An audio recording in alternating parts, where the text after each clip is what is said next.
Okay. Right. Welcome back. Welcome back. We're here. Good to see you too. Yeah. I hope you're doing well. Glad you made it. Thank you. If you're coming back because you like it, please tell somebody else. Mm-hmm. If you are falling short or not really liking these things, I'd love to hear from you. Okay, give me your best colorful middle finger in an email, and we'll see if we can help you out. Okay? And maybe you just need to keep listening, and something may stick. Huh. So, Chandler, why do people turn to religion? Are you religious? Good question. How? Yeah. I don't think that I am religious, meaning I don't subscribe to a predetermined religion. Yeah. But I believe that I'm spiritual. Okay. At least I hope to be. Will that spiritual thing survive your death? You will die, you know. I've heard. I hope so. Uh-huh. But I don't know the answer to that. I think that's why we're doing this class. I think so too. Are you religious, Mark? And how? Yeah. Okay. Even though I'm not that big a believer in a personal God anymore, and the Taoist understanding and worldview is my understanding now, I do a lot of practicing. I practice meditation. I actually teach a mindfulness course. I go to 2 Christian churches. Go to Taoist stuff. I even go to a Tolkien meetup group. So I do a lot of things that bring me meaning and fun and help to frame my world in an ethical way. And on the coattails of that, I think one of the things that would potentially make me a little more religious in the Webster's definition of that is that I try to incorporate a lot of different aspects of said religion into my therapy practice. Yeah. Grounding, mindfulness, understanding the inner workings of karma, things like that. Okay. So, all right. Good. Yeah. All right. Well, why are people religious? Is Freud right? That is, we're just immature and we want to stay in some woo-woo oceanic feeling of love and nurture, sucking on the breast of the universe, completely asleep. Or is Marx better? We're just addicted and need a quick religion fix to make us feel better about ourselves, our world, and our destiny, for which we feel out of control. Why do you guys turn to religion, if you do? Is it because? Well, because my parents of culture did it, and I was born into it, so it's what I have to do. Is it what my friends do? I just want to go along to get along. Or is it because I've done a rigorous study of all the world's major religions, and my religion is my choice? Okay. Very few people get there, but hey, what if your life don't make sense without it? Or what if I've never actually really even thought about it? Or maybe it's a combo of all these. Or maybe, Chandler, in brief, why do people turn to religion? In brief, to thrive. Turning yourself to others and the world into this dynamic relationship, and you're churning out meaning, you're churning out goodness, and you become a more centered person. This is the pursuit of your whole being. This being connected is that discovering the meaning in your life. However, in other words, this world is so messed up that I've got to find an otherworldly way to live, or I just can't do it. Yeah. Back in my more fundamentalist days, I was in Korea, and I was on my way home, and in 1981 is the first time anybody got to go to what was then communist China. And so when I went down to Hong Kong to find the plane over to Canton, or Guangzhou, I went by a Bible printing press, and I got a knapsack full of religious literature. Yeah. That's ballsy. And yeah, it was, because I could have gotten, hauled out for that. Yeah. But I thought it was important, because I knew that they had maybe numbered or registered Bibles or stuff like that. I thought, hey, I'll just help this out. Right. So I was in Shanghai, and I'd go out at 5 o'clock in the morning and watch people and talk with people as they're doing their Tai Chi and their group exercises and greeting the day. And there's this one woman, she had to be 85 years old, and she got a Gospel of John, little pamphlet, and she wrote me this little tiny note in Chinese, and I still have it somewhere, but it said, like streams in the desert, Isaiah 36:6. Now, who is going to tell me that woman's wrong? Well, right? I'm not going to. Yeah. Okay. I think she had something. Yeah. So, one reason why a lot of us turn to religion is we want to solve death. Religion is an eternity hack. It's this final alienation. We die. We have this anticipated loss coming out at us. And we use religion to resolve or solve suffering, our shortcomings, the things we left undone. We turn to religion to get hope, to live with the uncertainty raised by death. We can live with and live beyond this world with this hope. So religions engage in what I call these immortality projects. And even though we die, we are assured a priori that we are not going to die. There's something about us that survives. Thoughts, Chandler? Well, yeah. I mean, it's every religion, doesn't matter what it is, has an afterlife theory. You know, Christianity, you make it to heaven. Yeah. You know, even within Christianity, look, Catholicism, well, there's this middle section, you know, that you can hang out in for a while if you're not done. Yeah. You know, before you can go. Yeah.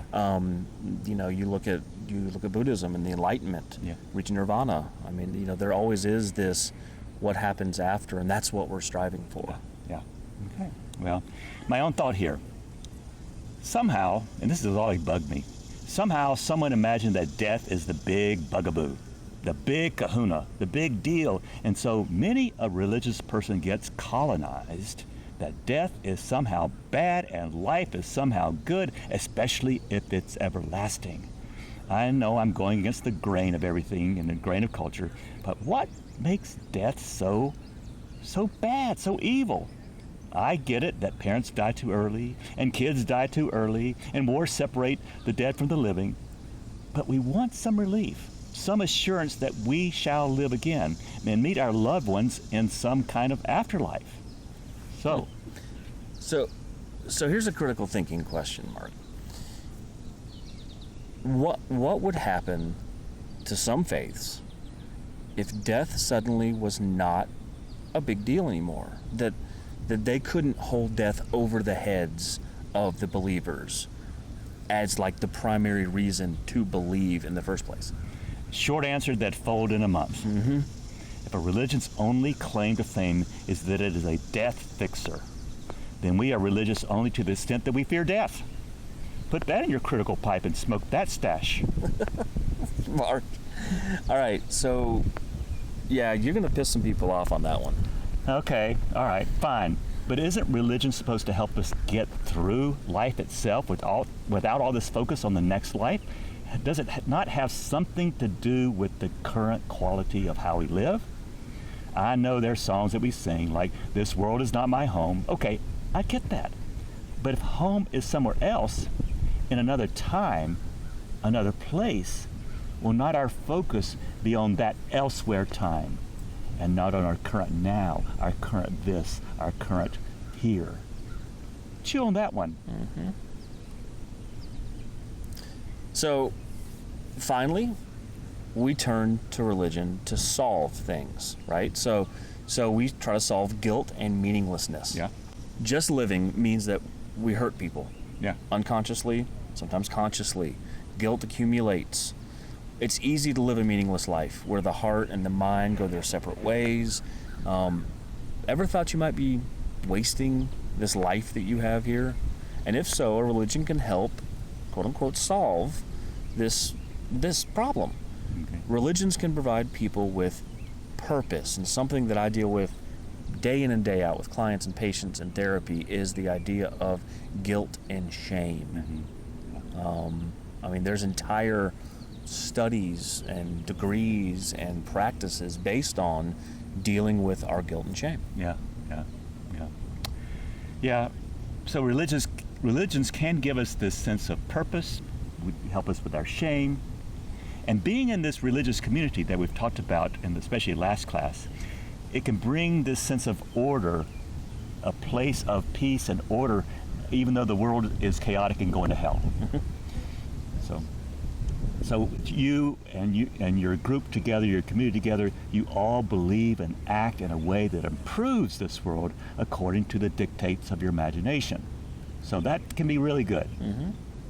But as we've already touched on, sensing one's purpose is not a certain provable process. It's fraught with our mental states, our traumas, our histories, the monsters that we are outside to protect the little child inside.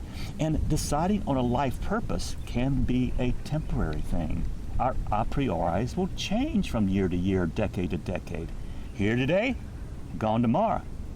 So class, why are you religious if you are?